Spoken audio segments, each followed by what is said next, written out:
Welcome back to the channel. This week's update is loaded. Miami is not slowing down. Foreign buyers just poured $4.4 billion into South Florida real estate. At the same time, the city of Sweetwater just approved zoning for 6,000 new residential units. Miami Lakes could get 541 apartments. Leisure City is adding 217 more. And in Coral Way, a wedding hall is about to become 166 apartments. So the question is Miami overheating, or are we just getting started? Let's break it down. First, the money. According to the Miami Association of Realtors, foreign buyers spent $4.4 billion in South Florida in 2025. That's up 42% year over year. Miami Dade alone captured $3.2 billion of that. Let that sink in. Nearly 3/4 of all foreign investment in the region landed in Miami Dade County, and over half of those purchases were all cash.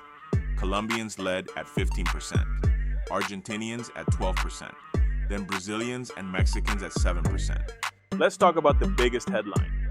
Sweetwater just rezoned 105 acres, including the former Lil Abner mobile home park, to allow up to 6,000 residential units. That is massive. The new zoning allows 105 units per acre. The site stretches from Northwest 7th Street down to Flagler Street. This is being branded as the Flagler City Center District. Developers are planning workforce housing, market rate units, plus retail, office, medical, and mixed-use components. But it's controversial.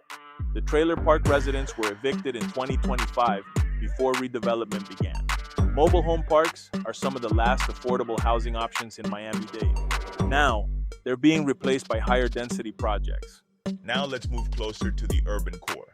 AvalonBay, one of the largest publicly traded apartment developers in the country, just bought a 1.5-acre site on Coral Way for $11 million. They're tearing down a shuttered wedding hall. In its place, an 8-story building with 166 apartments, studios, 1 bedrooms, 2 bedrooms, plus loft-style townhomes. This is under their Kanso brand. Minimal waivers, just a 10% parking reduction.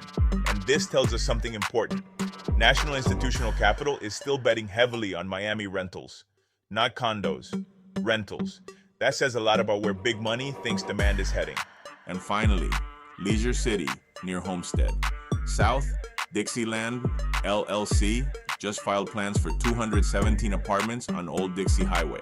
6 stories, plus 7 townhomes, plus 245 parking spaces. And here's what makes it even more interesting.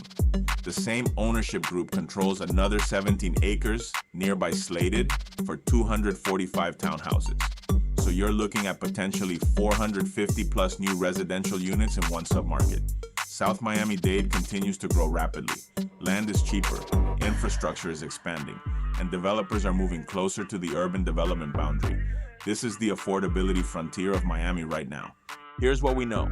6,000 units approved in Sweetwater, hundreds more in Miami Lakes, hundreds more in Leisure City, institutional apartments rising in Coral Way, and $4.4 billion in foreign capital flowing into South Florida. Miami isn't slowing down, it's evolving.